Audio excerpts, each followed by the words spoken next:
Selamat pagi, jumpa lagi teman-teman kreatif bersama Bu Koni, yaitu dalam materi ekonomi kreatif. Gak akan berubah ya, bahwa kita akan selalu bertemu dalam dunia perekonomian. Oke, untuk pembahasan di podcast 11 nih teman-teman, kita akan mencoba membahas atau sharing ya di sini mengenai mengelola ide dan gagasan. Ya, pastinya teman-teman akan tertarik ya, apa sih kita harus mengelola, kenapa harus dikelola ide dan gagasan itu. Oke, tulislah gagasan yang muncul ya. Jika teman-teman sudah mempunyai ide, impian, apapun itu impiannya, biasakan tertulis ya supaya kita nggak lupa. Kemudian kalau sudah tertulis, pampangkanlah dalam sebuah ruangan, baik itu di ruangan kerja atau begitu kita membuka laptop atau gadget, kita bisa membuat slide bahwa apa yang akan kita impikan. Kemudian bisa lagi kalau kita pada saat sebelum tidur mungkin bisa ditempel di kamarnya atau di kamar mandi pun punya gagasan dan ide, jadi kita akan selalu fokus dan mengingat ide-ide atau gagasan yang harus kita, ini PR, ini PR, ini PR, dan suatu saat pasti impian itu akan tercapai, insya Allah ya. Yakin saja dengan impian dan gagasan teman-teman kreatif. Kemudian kalau sudah ditulis, segera evaluasi dan analisis gagasan-gagasan tersebut sebelum gagasan itu hilang ya, sebelum gagasan itu mubazir dan raib begitu saja ya. Jangan sampai lagi lebih konyol lagi, gagasan itu ternyata dipakai orang lain dan gagasan itu menjadi sebuah nilai yang sangat baik ya dan diterima oleh masyarakat. Kita akan konyol ya tentunya, lah itu kan ide gue, itu kan gagasan aku ya. Jadi jangan sampai gagasan itu dipotok ayam kemudian digunakan oleh orang lain. Jadi teman-teman kreatif, fokuslah dengan gagasan, tulis. Kalau bisa tulis dimanapun, di gadget kita atau di kamar atau di ruang kerja kita atau di laptop kita, yang membuat ide dan gagasan itu akan selalu teringat ya, dan selalu tertanam dalam mindset kita. Kemudian catatlah hasil pengamatan Anda, baik dalam proses operasi atau produksi, kemudian prosedur kerja maupun rintangan-rintangannya ya. Jadi kalau aku punya gagasan seperti ini, catat tuh rintangannya apa, kompetitornya siapa, kemudian mau dibuat seperti apa ya, kemudian apa ini harus segera aku lakukan atau ini berdampak untuk jangka panjang. Jadi itu harus dicatat ya, harus dianalisis. Kemudian siapa yang nanti akan melihat ide saya, siapa ya, sasarannya siapa, ide-ide ini akan disampaikan, begitu teman kreatif. Kemudian ajukan pertanyaan-pertanyaan untuk merangsang aliran gagasan. Misalnya, bisakah saya menggunakan sesuatu yang lain? Bisakah saya melakukan penggunaan yang lain jika diubah? Bisa nggak ya? Nah, kemudian bisakah mengambil contoh dan bisakah Anda memodifikasinya?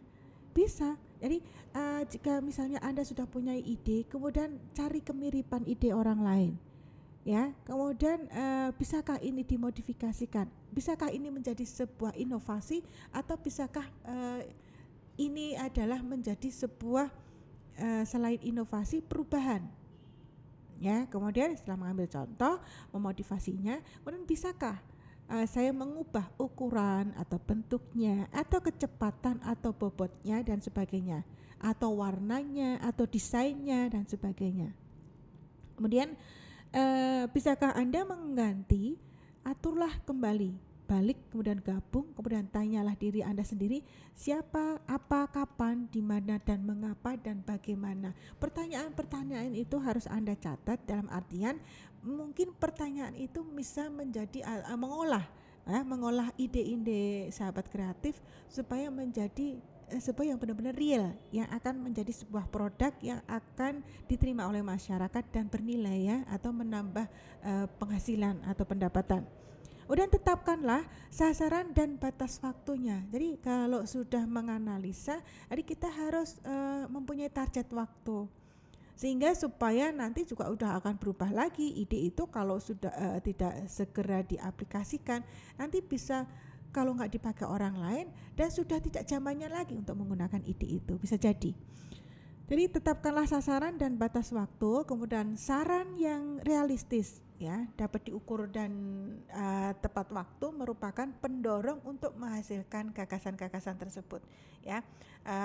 Semoga ide sobat kreatif di sini bisa mengolah dari apa yang sudah tertulis atau yang sudah Ibu Koni sampaikan. Jadi tulislah, kemudian analisislah, kemudian pertanyaan-pertanyaan kapan, bagaimana, untuk siapa, dan harus diolah seperti apa. Kemudian kalau ada perubahan, apa yang harus diperubah ya, yaitu dari desainnya, warnanya, atau ukuran, bobotnya, dan sebagainya. Ya. Kemudian next, bahwa untuk menciptakan peluang ada beberapa langkah proses penjaringan ya, yaitu ciptakanlah produk baru yang berbeda. Kemudian produk-produk atau cara-cara itu harus mengandung pembaruan ya, bisa berguna, kemudian dan dapat dimengerti oleh masyarakat. Kemudian kemampuan menganalisis dan mengevaluasi karakter dan sifat-sifat yang sudah ada. Setelah itu kemampuan menganalisis sifat-sifat dan perilaku pengguna atau pasar. Kemudian kemampuan untuk menganalisis keunggulan-keunggulan tersebut yang dapat dijadikan daya saing dan peluang. Jadi ini penting ya, bahwa menganalisis keunggulan yang dapat dijadikan daya saing itu kita lihat keunggulan dari beberapa kompetitor, kemudian keunggulan-keunggulan yang kita punya, produk yang kita punya ya. Keunggulan itu harus kita sampaikan bahwa inilah harga yang lebih menjual dibandingkan sebelumnya, produk sebelumnya. Kemudian mengamati peluang dengan cara mengamati potensi yang dimiliki, dan selanjutnya adalah menganalisis produk dan proses secara mendalam untuk memastikan dan menjamin apakah jumlah dan kualitas yang dihasilkan ini memadai atau tidak. Apakah proses sudah efisien atau apakah harus malah sebaliknya, yaitu terjadi pemborosan. Jadi teman-teman kreatif, dengan adanya ini adalah sebuah patokan di mana untuk menciptakan sebuah peluang ya. Ada beberapa langkah prosesnya seperti yang sudah di-share oleh Bu Koni di sini. Kemudian selanjutnya yaitu menganalisis produk dan proses secara mendalam ya, bahwa notabene untuk analisis produk dan proses yang ini sangat penting untuk memastikan dan menjamin apakah jumlah dan kualitas yang dihasilkan nanti sudah memadai atau tidak, atau belum, apakah proses sudah efisien atau tidak. Jadi ingat bahwa yang dimaksudkan analisis ini, analisis produk ini dan proses tidak tertuju ya pada bagaimana memproduksi dan memproses barang serta jasa tersebut, tetapi memproses dan memproduksi jasa-jasa kreatif seperti paten, merek dagang, desain, dan royalti itu penting. Nah, ini step berikutnya kalau nanti teman-teman kreatif itu sudah mempunyai kreasi yang benar-benar sudah terpampang nyata dan sudah dipasarkan nanti. Jadi teman-teman harus belajar juga ya tentang rule di luar sana, tentang hak paten, tentang merek dagang, kemudian desain dan royalti. Jadi jangan sampai nanti produk-produk yang sudah kita, ide yang susah payah kita peroleh ini kemudian nantinya akan dibajak oleh orang lain. Jadi kita harus belajar juga ya tentang paten, merek dagang, desain, dan royalti. Jadi kalau sudah produk itu jalan dan diterima, jadi kita harus pikirkan ini untuk masa depan ini ya. Jadi supaya nanti ke depannya barang-barang kita menjadi sebuah brand. Ya, kalau sudah menjadi brand, nah itu akan sudah menjadikan paten yang tidak lain bahwa brand ini adalah benar-benar milik kita secara hukum ya, dan milik kita secara milik masyarakat yang bisa dinikmati oleh masyarakat dan tidak bisa dirubah seenaknya oleh khalayak atau orang lain itu, atau kreator orang lain bahkan. Oke. Misalnya untuk menganalisis proses bagaimana agar penyajian jasa-jasa franchising atau waralaba bisa bertahan lama dan menguntungkan ya. Jadi kita setelah kita sudah mempunyai produk yang sudah oke, jangan lupa untuk expand. Jangan lupa untuk melakukan expand atau inovasi sebuah jasa franchising. Ya, sekarang ini sudah sangat banyak ya.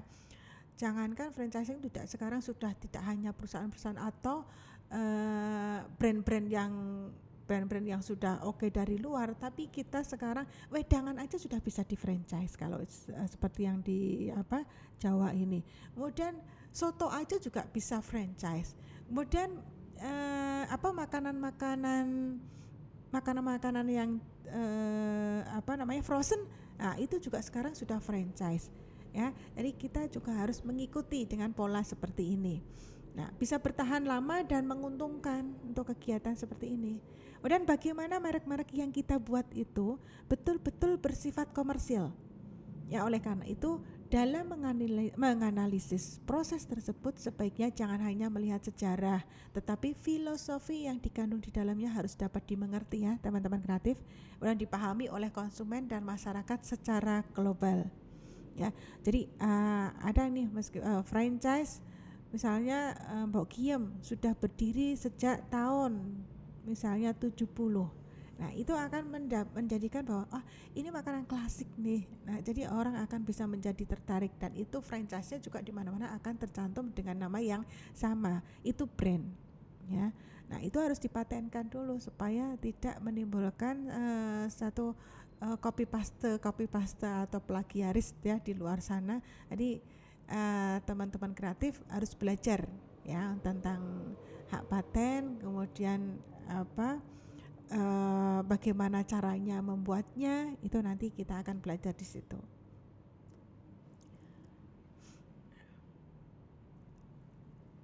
Kemudian agar risiko tidak terlalu besar, ada beberapa aspek yang perlu dipertimbangkan ya teman-teman kreatif, yaitu satu adalah kesederhanaan ya, simplicity, yaitu user friendly, kemudian integritas, kemudian apa yang didesain harus baik sejak pertama dibuat ya. Bener apa kata, don't see the book from the cover. Tapi kita harus lihat covernya untuk sekarang ini ya, gimana kita bisa membeli atau merasakan sebelum, meskipun rasa itu belakang, tapi kalau covernya udah bagus, kemudian kita sudah melihatnya udah menarik, itu akan menjadikan nilai lebih buat kita. Itu nilai tambah yang sudah kita bahas sebelumnya, nilai tambah bahwa packaging itu penting ya teman-teman, karena kita akan melihat penampakannya dulu dibandingkan rasa. Kemudian kalau sudah sampai ke tangan konsumen akan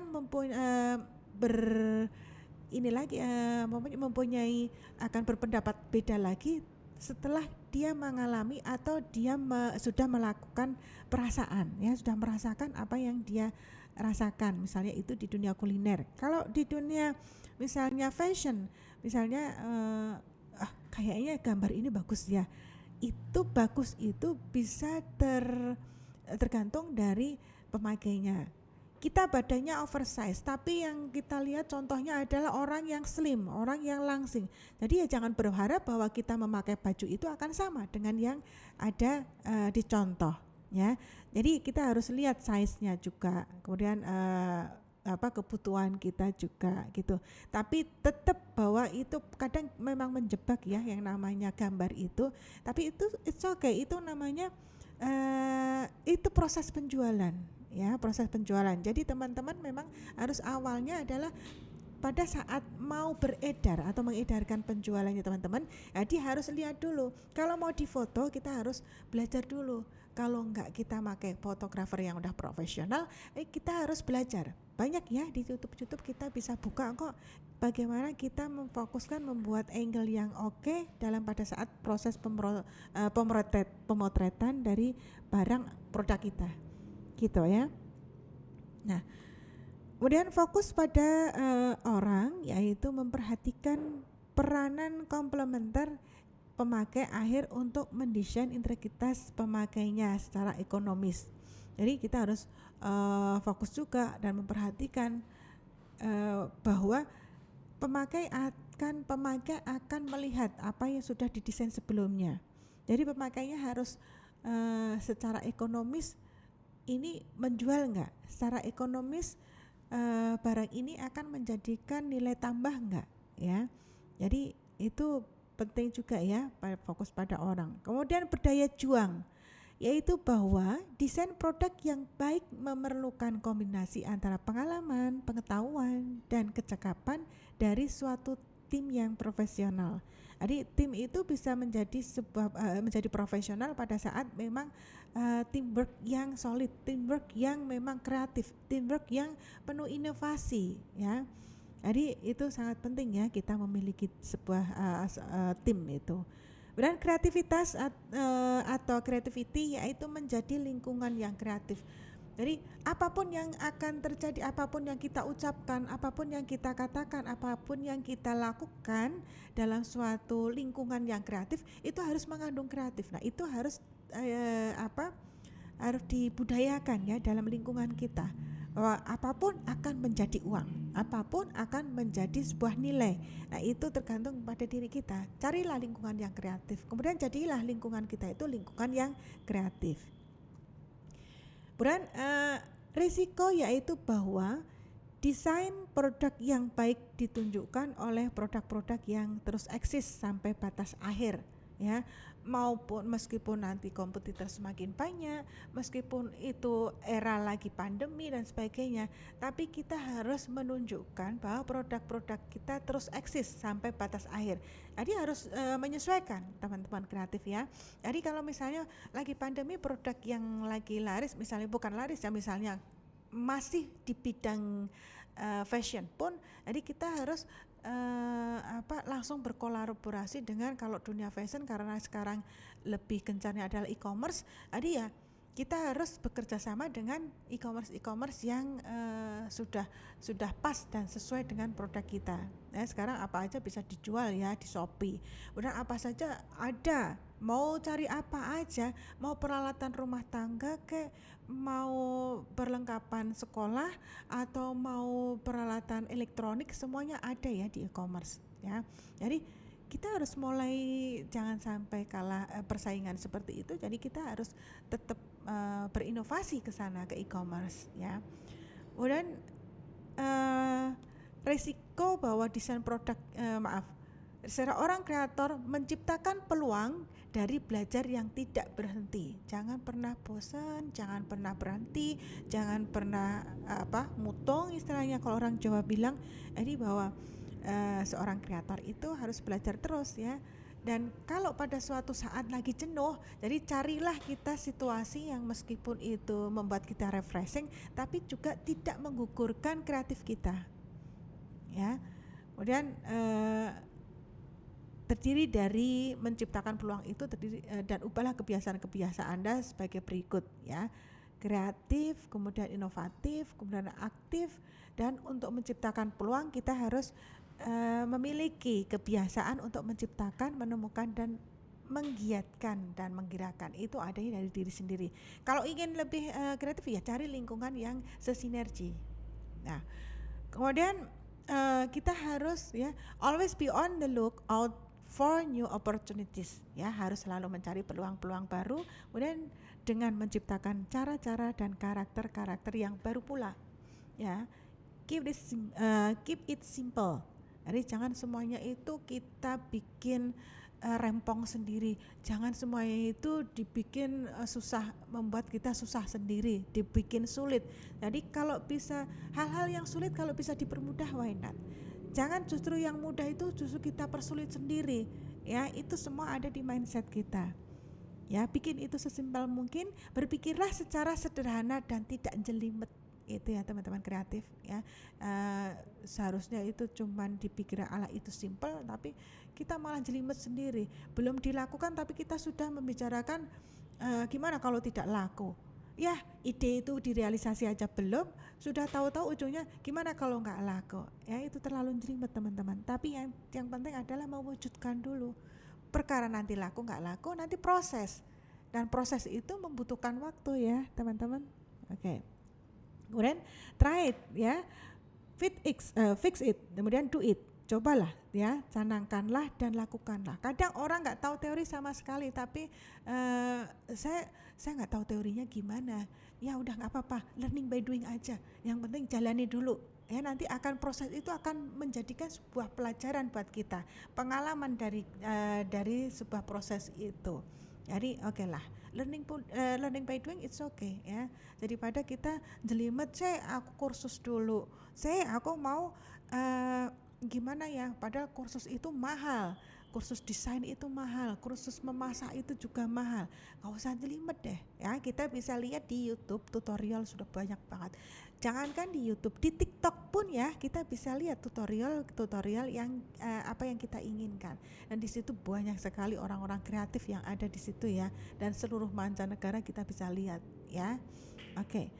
Kemudian don't be ashamed to start small. Jangan malu-malu untuk memulai hal-hal yang kecil dan sederhana ya. Jangan malu-malu, udah gitu malu-maluin. Yang penting terus kita keep on ya. Kemudian do it itu. Jangan merasa bahwa kita takut malu, takut salah, takut nanti ketawain orang ya. Justru nanti kita akan diketawakan sama orang lain kalau kita nggak bergerak gitu. Oke. Kemudian don't fear failure. Kemudian learn from it ya. Jangan takut gagal dan belajarlah dari kegagalan itu. Justru orang pintar, orang pandai, orang sukses itu timbul dari kegagalan-kegagalan tersebut ya. Orang dari bayi aja kita pasti juga mengalami kegagalan ya, apalagi sekarang. Jadi jangan terlalu jelimet. Jadi kita harus jangan takut gagal, jangan takut dicemooh orang, jangan takut nanti nggak diterima kalau kita belum melakukan apapun ya. Justru kita akan dicemooh dan dijadikan seorang pecundang kalau kita tidak melakukan apa-apa. Oke. Kemudian go for it. Berusahalah terus untuk mengejar apa-apa yang belum tercapai dan yang diinginkan ya. Maaf terlewat, never give up ya. Jangan mudah menyerah dan berhenti, itu sangat penting sekali. Jangan gampang mutung. Gimana caranya supaya kita nggak mudah mutung? Kita harus bersosialisasi, cari teman-teman yang sesinergi, cari komunitas yang sesuai dengan cita-cita kita gitu teman-teman. Jadi kita nggak bisa kok kerja sendiri, meskipun kita punya ide segudang, kalau kita nggak punya teman, buat apa? Siapa yang mau bantu untuk mengaplikasi, siapa yang mau bantu untuk mengeksplor ide-ide kita, siapa yang mau bantu mengolah? Apa kita mau memproses sendiri dari mulai ada ide, kemudian kita membuat sendiri, menganalisa sendiri, kemudian toh kita tetap penjualan membutuhkan orang lain melihat apa yang kita punya teman-teman ya. Itu jadi untuk podcast kali ini semoga menjadikan lebih termotivasi buat teman-teman kreatif dan don't give up. Oke, terima kasih. Wassalamualaikum warahmatullahi wabarakatuh.